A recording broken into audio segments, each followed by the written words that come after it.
сабақ болып жатқан. Бір кезде тарс ете қалып, жаныма қарасам, оқушы құлап жатыр. Ақмоншақ Нұртазаңыз білесіз бе, менде осындай оқушылармен бір қызықты да қорқынышты жағдай болған. Қандай жағдай болды?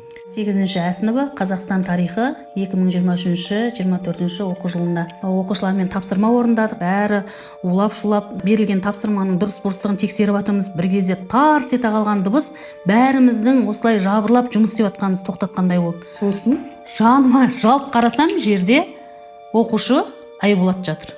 Мен де орнымнан ручкамды талақтаса, орнымнан тұрып, оқушылар су әкел, арайлым тұр орнынан, Фатима тұр, неғып отырсың?